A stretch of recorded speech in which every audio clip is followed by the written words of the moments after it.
अस्सलामुअलैकुम वरहमतुल्लाहि वबरकातुहू। नाज़रीन, एक नई वीडियो के साथ मैं आपके सामने हूँ। मैं आपको एक वीडियो दिखाऊंगा जिसमें इंडियन हिंदू पंडित नरसिंगा आनंद सरवास्ती वो अपनों के खिलाफ बोल रहा है। तो गोया ऐसा लगता है ये आदमी नमक हराम है। इन्हीं का एक आदमी जो कि आज से कुछ वक्त पहले दुनिया से गुजर चुका, गांधी जी, जो कि उस वक्त हिंदुस्तान का बड़ा माना जाता था, ये आदमी तारीखी बातों पर वो गांधी जी के खिलाफ बातें कर रहा है। तो आइए इस पर डॉक्टर इसरार साहब से तारीखी हवाले से कुछ गुफ्तगू सुनते हैं। ने कहा कि गंदगी है महात्मा गांधी। हाँ बिल्कुल, मैं अपने बयान में बिल्कुल अडिग हूँ और हम पूरे भारत में एक अभियान चलाने वाले हैं। ये महात्मा गांधी मर गया, 1 करोड़ हिंदुओं की हत्या करवा गया, भारत पर मुसलमानों का अधिकार करवा गया। इस आदमी के कारण 100 करोड़ की हिंदू कम्युनिटी के पास आज 1 इंच भी अपना देश कहने के लिए जगह नहीं है और आज भी इसके कारण हमारे संत महात्मा जेल में जा रहे हैं। तो हम एक अभियान चलाने वाले हैं पूरे देश में, 1 लाख लोगों के हस्ताक्षर करवा के सुप्रीम कोर्ट में ये बात दायर करने वाले हैं कि भाई ये हम जो अपना बाप इसे मानना चाहते हो वो इसे अपना बाप माने। हम पे ये जबरदस्ती क्यों थोपा जा रहा है? हम इसे अपना बाप ना मानेंगे किसी कीमत पे और ना ही मानते हैं। तो उनको राष्ट्रपिता की उपाधि किसने दे रखी है? किसने दे रखी है? राष्ट्रपिता कैसे हो गया? ये राष्ट्र जो लाखों साल पुराना राष्ट्र है, एक अभी थोड़े दिन पहले जन्मा हुआ आदमी इसका पिता कैसे हो गया? आप उसे राष्ट्रपुत्र बताओ, राष्ट्र भाई बताओ, उसे राष्ट्रभक्त बताओ, राष्ट्र का सपूत बताओ तो चलता भाई। चलो किसी का मतभेद हो सकता है, लेकिन पिता कैसे हो गया वो भारत राष्ट्र का? हम शिव को मानने वाले, हम शक्ति को मानने वाले, हम राम के अनुयायी, हम कृष्ण के अनुयायी, हम आचार्य चाणक्य के अनुयायी, बाबा परशुराम के अनुयायी, कैसे मान लेंगे उसे अपना बाप? तो उसको तो शुरू से ही महात्मा गांधी, शुरू से कब से? जब से कांग्रेस का राज है तब से कही गई है। ये कांग्रेसियों का पाखंड है। कांग्रेस जो अंग्रेजों की बनाई हुई एक संस्था थी जिसने देश को आजाद नहीं होने दिया, उस संस्था का पाखंड है। हम पे क्यों थोप रहे हो भाई? हम पे क्यों थोप रहे हो? हमारी क्या गलती है? कहते हैं कि आजादी गांधी जी की वजह से भी मिली है। बहुत बढ़िया। और जो लोग फांसी पे चढ़ गए, गांधी तो औरतों के साथ सोता रहा, उसकी अपनी आत्मकथा में लिखा, मैं नहीं कह रहा हूं। अंग्रेजों के साथ बैडमिंटन खेलता रहा, उसने तो आजादी दिलवा दी। और जो लोग फांसी पर चढ़ गए थे वो क्या थे? जो लोग जेल में गए वो क्या थे? जिन्होंने यातनाएं सही वो क्या थे? जो काले पानी में कोलू पेल रहे थे वो क्या थे? गांधी अंग्रेजों का दलाल, मुसलमानों का दलाल, उसने आजादी दिलवा दी। इसकी भूमिका की तो जांच होनी चाहिए। हकीकत यह है कि कांग्रेस और हिंदू कौम की मौत थी, हलाकत थी जो पाकिस्तान की शक्ल में सामने आया है। गांधी जैसा महात्मा, और उसने चंद ही दिन पहले कहा था कि मेरी लाश पर पाकिस्तान बन सकता है, कोई सवाल ही पैदा नहीं होता। मुकद्दस गाय के मानिंद भारत और उसके टुकड़े, पूरी हिंदी कौम और कांग्रेस जैसी अजीम तहरीक और गांधी जैसा अजीम महात्मा, इसमें कोई शक नहीं है। हिंदू कौम ने इतना बड़ा लीडर कोई पैदा नहीं किया। वो अपनी जगह जो कुछ था, हमारे लिए जो कुछ था, लेकिन अपनी जगह हिंदू कौम का अजीम तरीन रहनुमा था। और वो डंके की चोट कह रहा नहीं बनेगा पाकिस्तान, मेरी लाश पर बन सकता, मेरी जिंदगी में नहीं बन सकता।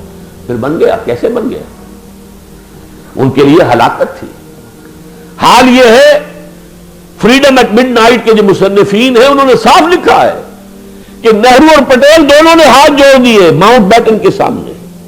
हमारी हिम्मत नहीं है कि बापू के सामने जाकर हम कह सके कि पार्टीशन ऑफ इंडिया को कबूल कर लिया जाए, हमारे अंदर जरूरत नहीं है।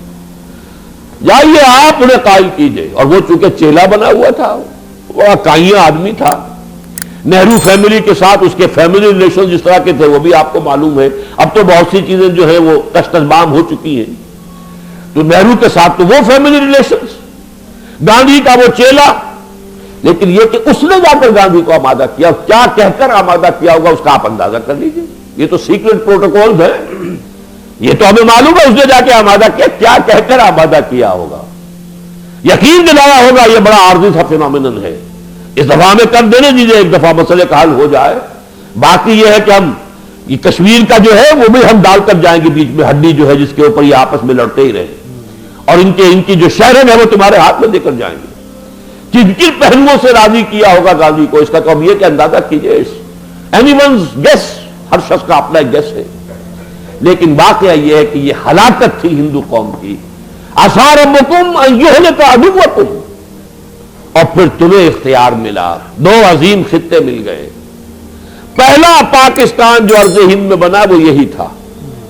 गौरी के जमाने में जो हुकूमत बनी थी वो कौन सी थी? वो यही तो थी। बहुत लंबा अरसा काट के 1000 बरस के बाद तारीख वही आ गई।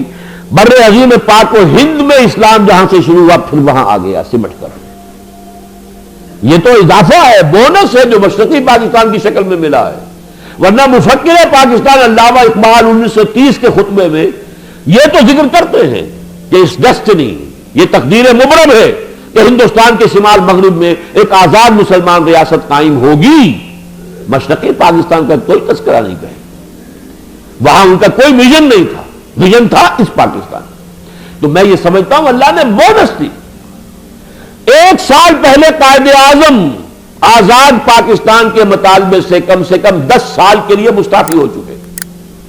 आप हैरान ना हो मेरी बात से। जब कैबिनेट मिशन प्लान तस्लीम कर दिया तो वो क्या था? इब्तिदान हिंदुस्तान आजाद होगा, एक वहदत, एक मुल्क, सेंट्रल गवर्नमेंट एक होगी, 3 जोन होंगे ABC। ये पाकिस्तान पूरे पंजाब समेत ये जोन A, और उधर मशरकी पाकिस्तान पूरे बंगाल समेत ये एक और जोन, बाकी हिंदुस्तान तीसरा जोन। अलबत्ता 10 साल के बाद हर जोन को यह इख्तियार होगा वो चाहे तो अलहदा हो जाए। गोया कि कम से कम 10 साल के लिए आजाद पाकिस्तान के मुतालबे से जब कायदे आजम ने इसको तस्लीम कर लिया तो 10 साल के लिए तो दस्तबरदार हो गए कि नहीं?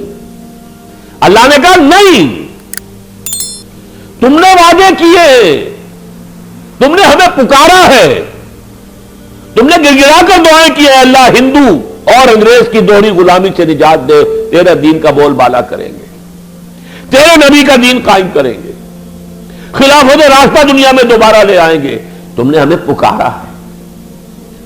क़ाल रब्बुकुम उदऊनी अस्तजिब लकुम, अल्लाह तो कहता है पुकारो मुझे, मैं तुम्हारी दुआ को कबूल करूंगा। और मैं तो चूंकि 15 बरस की उम्र मेरी थी, मैं तो उसके अंदर एक कारकुन की हैसियत से शामिल था। मुस्लिम स्टूडेंट्स फेडरेशन का हिसार डिस्ट्रिक्ट का मैं उस वक्त जनरल सेक्रेटरी था। रात भी बता चुका हूं, सन 46 में हबीबिया हॉल इस्लामिया कॉलेज लाहौर में जो एक बहुत बड़ा जलसा हुआ था, मुस्लिम स्टूडेंट फेडरेशन ऑल इंडिया, उसमें जो है हर पंजाब के हर जिले से 2 आए थे मंदूर। तो जिला हिसार से एक मैं था, एक और दूसरे साहब थे अब्दुल वाहिद नाम के।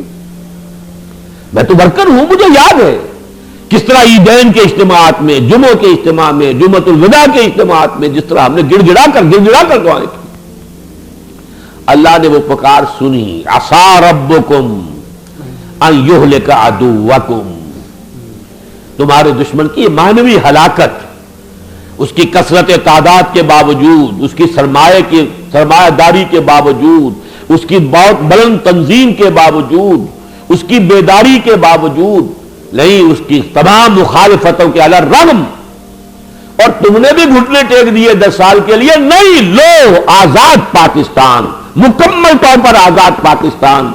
और तुम्हारे मुफक्किर ने तो एक पाकिस्तान का ख्वाब देखा था, हम 2 पाकिस्तान तुम्हें दे रहे हैं, मगरबी पाकिस्तान भी मशरकी पाकिस्तान भी। लेकिन फनंजुर कैफ तामलून, अब हम देखेंगे तुम क्या करते हो। तुमने जो वादे किए हमारे दीन का बोलबाला करोगे, तुमने जो कहा खिलाफत कायम करेंगे, तुमने जो कहा पाकिस्तान का मतलब क्या, ला इलाहा इल्लल्लाह, आप देखेंगे कितने सच्चे हो। यह अल्लाह की सुन्नत है, यह अल्लाह का कायदा है, अल्लाह का कानून है। इज्तिमाई तौर पर कोई कौम इस किस्म की कोई दुआ करे तो अल्लाह उस पर हुज्जत कायम कर देता है, फनंजुर कैफ तामलून, ताकि फिर हम देखें कि तुम करते क्या हो।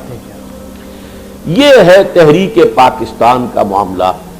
इसमें एक चीज का मैं इजाफा कर दूं,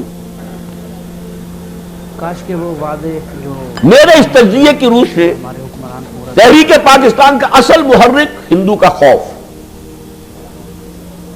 मैं इसको सलीस अल्फाज में बयान कर रहा हूं, अंदेशे, खौफ, और ये सही है।